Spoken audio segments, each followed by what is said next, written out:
Oi pessoal, tudo bem? Meu nome é Álvaro e não se esqueçam, vamos estudar Jung. Bom pessoal, este vídeo, de certo modo, é um retorno aos vídeos especiais daqui do canal. Tá? Há uma playlist inteira de vídeos especiais aqui no canal. O que são vídeos especiais daqui do canal? Vídeos especiais são vídeos que eu faço a partir de temas atuais, de temas de interesse social e de temas que expressam a psique coletiva, né? Como está a psique coletiva no momento, né? E evidentemente eu articulo essa produção de conhecimento com a psicologia do Jung. Eu procuro produzir algum tipo de reflexão que gere algum tipo de conhecimento a partir do fenômeno em questão, utilizando um olhar junguiano. Tá? Porque sempre é bom a gente treinar esse olhar junguiano. E por que esse vídeo é um lembrete? Bom, porque na bolha junguiana, uma série de temas são lançados e no momento, né, a moda do momento, são todos os canais, praticamente sem exceção, realizarem discussões sobre a IA, a inteligência artificial e a psicologia do Jung. Afinal, é um fenômeno que nos fascina e é um fenômeno que nos leva à perplexidade. Mas o lembrete é que faz 2 anos que eu fiz aqui no canal um minicurso inteiro sobre a psicologia do Jung e o chat GPT. Tá? Eu peguei mais, foquei mais no chat GPT, mas eu falei da inteligência artificial de modo geral. Então eu aconselho vocês a assistirem esse minicurso, porque está muito aprofundado, coloca as questões sociológicas, as questões políticas, etc. Analisa uma visão do Jung que diz respeito a uma possível manifestação arquetípica de algo semelhante a uma inteligência artificial e analisa um sonho da Aniele Jafé nesse minicurso também, que lembra muito a manifestação arquetípica de algo que caracteriza ou pode parecer, né, e é um sonho alquímico, tipicamente alquímico, aqui, com aparelhos de alquimia, etc., se assemelha a um processo psicológico que a gente está vivenciando hoje. Tá? Mas assim, por que está todo mundo falando disso agora? Né? Eu falei disso há 2 anos, né? E tem uma psicóloga aqui do Recife que uma vez chegou para mim e falou: Álvaro, eu estou vivenciando uma angústia. Eu perguntei o que é. Ela. Eu sinto que eu estou falando uma linguagem que ninguém está entendendo. Aí eu falei para ela: eu também. Né? Eu também. Eu sinto que às vezes eu estou falando de uma coisa que as pessoas ainda não estão prestando atenção. Naquela época que eu dei um mini curso sobre chat GPT, inteligência artificial e tal, poucas pessoas estavam prestando atenção nisso. Aí hoje, como virou meme, né, por conta dos estúdios de Ghibli e toda essa discussão que os artistas estão fazendo, né, porque é uma discussão que impacta o campo da arte, tá? As pessoas resolveram conversar, mas isso nada mais é do que uma estratégia da OpenAI para, de tempos em tempos, ciclicamente, criar memes, fabricar memes, para que se possa popularizar o chat GPT. Tá? Então, o que dizer a partir disso, né?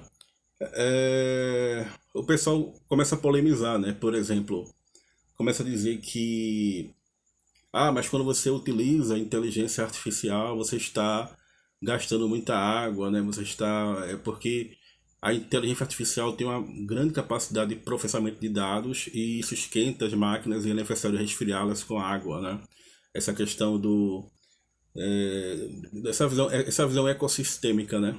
Isso me faz lembrar muito o desenho Dungeons and Dragons, né? Caverna do Dragão. Inclusive eu jogo RPG, ontem à noite eu joguei RPG e foi simplesmente fantástico. Foram 5 horas jogando Dungeons Dragons ontem. E o Dungeons Dragons dos anos 80 que eu assisti nos anos 90 e assisto até hoje, é uma espécie de merchan do jogo, né? Uma espécie de propaganda do jogo. É um desenho que foi criado para divulgar o jogo. Tá? E tem um episódio lá chamado O Dia dos Mestres dos Magos, em que Eric, que é o personagem que eu mais gosto do Dungeons Dragons, né, do Caverna do Dragão, por quê? Porque ele é o único que questiona o Mestre dos Magos, né? Ele é o único que questiona o Mestre dos Magos. Ele diz pro Mestre dos Magos, a sua vida é muito fácil. Aí o Mestre dos Magos, por quê? Porque você é um mago. Você tem poderes, tá? E não usa nenhum deles. E se eu tivesse os poderes que você tem, eu faria coisas muito melhores que você. Eu poderia ir para casa, por exemplo. Nem aqui eu ficaria, poderia ir embora daqui, por exemplo. E aí o Mestre dos Magos diz, tudo bem, vou aceitar a sua proposta. Que proposta? Você será o Mestre dos Magos, por um dia. Vou transferir para você todos os meus poderes e você será o Mestre dos Magos.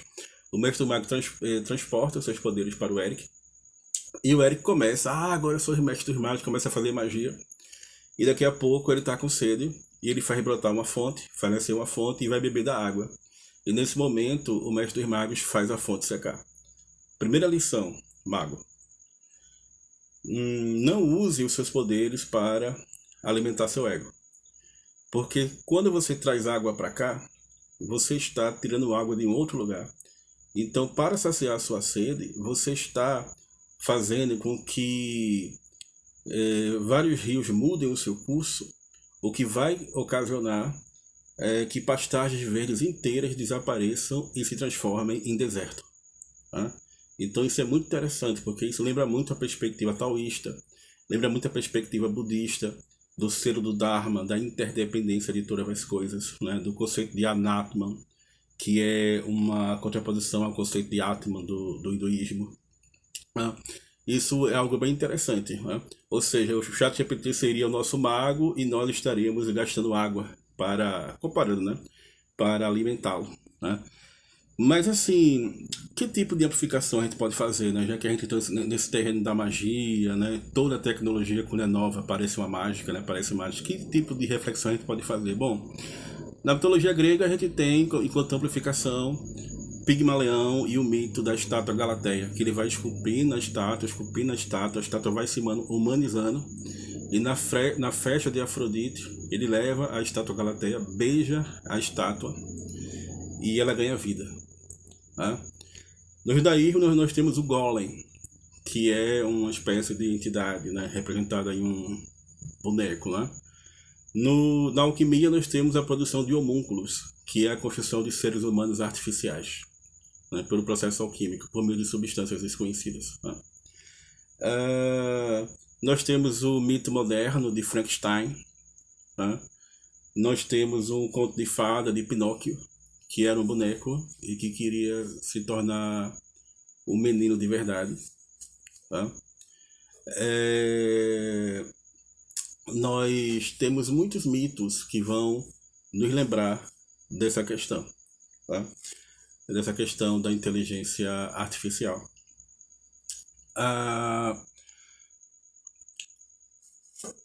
Bom, o que é inteligência artificial, né?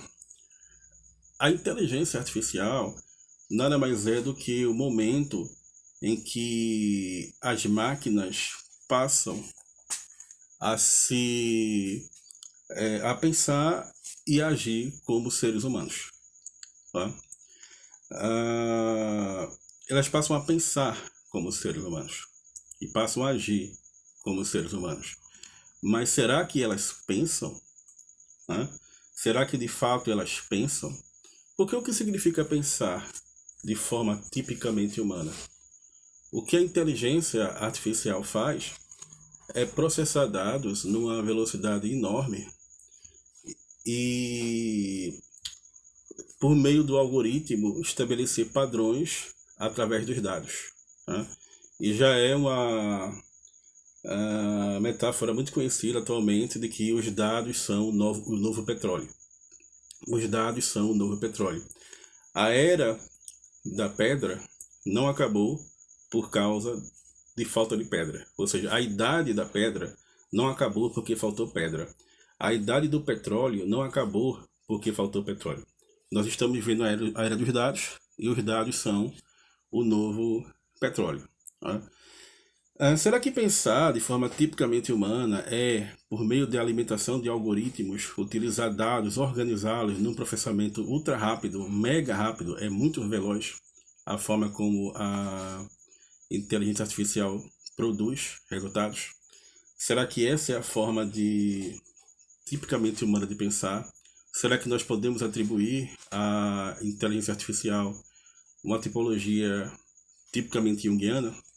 Bom, certamente que não, né, gente? Porque a IA não possui, por exemplo, a capacidade de ter sensações e sentimentos, mas sim de simulá-los. Então, como é que fica a função sentimento? Como é que fica a função sensação? Né? O que mais chega próximo da intuição de uma IA é justamente a capacidade que ela tem de, a partir dos dados, concluir padrões novos. Mas mesmo assim não é uma percepção via inconsciente, como diria Jung. Né? De modo que esse barulhinho é minha gata Clarice passeando por aqui. Ela tá por aqui, puxando cortina, arranhando puff. Né? De modo que ainda existe, de modo radical, um processo de diferenciação, de subjetivação entre nós, seres humanos, e a IA. Tá? Embora a IA possa ser considerada como uma espécie de espelho da psique humana. Porque quanto mais você entra em contato com ela, quanto mais você interage com ela, mais ela se torna uma extensão da sua psique, uma imagem refletida da sua psique, e cada vez mais ela se humaniza. Né? Assim como a estátua de Pigmalião, a estátua Galateia, né? Assim como tantos mitos, né? que fazem parte, que povoam o inconsciente coletivo. Tá? Então é isso, gente. Breve amplificação, breve explicação. Né? As pessoas também falam assim: mas nós estamos treinando a IA, então nós deveríamos ser pagos. Bom, isso acontece desde sempre, né, no capitalismo. Basta você ler o poema Eu, Etiqueta, de Carlos Drummond de Andrade. Né? Procure esse poema na internet, no Google. Eu, Etiqueta. Você, quando coloca uma bermuda da Ciclone, você está fazendo propaganda da Ciclone. Né? E sem ganhar nada por isso, e muito pelo contrário, pagando para ser garoto propaganda da Ciclone. Você, quando coloca uma touca da Nike, você está fazendo propaganda da Nike, sendo garoto propaganda da Nike, sem receber, ao contrário, pagando para ser garoto propaganda da Nike. Né? Quer dizer, o Marx estava certo nesse sentido. Né? O capitalismo transforma tudo em mercadoria. Né? E é muito interessante a gente pensar essas questões de um ponto de vista psicológico. Né? O Jung tem um texto que está no volume 18/2, A Vida Simbólica, em que ele fala sobre o impacto da tecnologia na psique. Ele vai comparar a psique dos povos ditos antigos com a psique dos povos contemporâneos. Né? E ele vai dizer, de modo interessante, que para o homem antigo a noção de tempo era diferente, então eles tinham o acesso ao ócio, e eles tinham uma capacidade muito grande de fazer as coisas de um modo que a gente considera moroso, que para eles não eram. Eles vivenciavam o tempo cantando, ou até tocando instrumentos musicais, e nós mudamos essa relação com o tempo. Né? Eu lembro que foi febre na sociologia, eu acho que ainda existe isso hoje. Né? Essa questão de ergonomia, essa questão de que a escala de trabalho vai diminuir, né?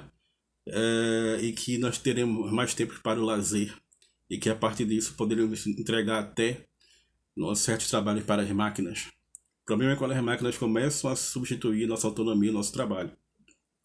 O sociólogo italiano Domenico De Masi, que fez muito sucesso por volta do ano 2000, 2000 e pouco, ele recriou o mito de Sísifo, que Camus falou, que Edgar Morin escreveu também sobre esse mito, criando uma máquina que pegava pedra que Sísifo estava destinado a carregar para o topo de uma árvore, enquanto Sísifo descia para o topo de uma montanha, em que havia uma árvore embaixo, que o Sísifo poderia descansar debaixo dessa árvore enquanto a máquina fazia o trabalho.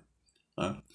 Então, assim, também tem o problema de sempre que a gente transfere a nossa autonomia, a nossa responsabilidade objetiva pelas nossas ações, quem se desumaniza somos nós, enquanto a máquina se humaniza. Tá? Então são apenas alguns insights, são apenas alguns lembretes, tá, gente? Assistam esse minicurso, procurem esse minicurso, a Psicologia de Jung e o Chat GPT. E assistam esse minicurso, porque está tudo lá de modo muito aprofundado, inclusive utilizando o método clínico de Jung. Tá bom, pessoal? É isso. E não se esqueçam, vamos estudar Jung.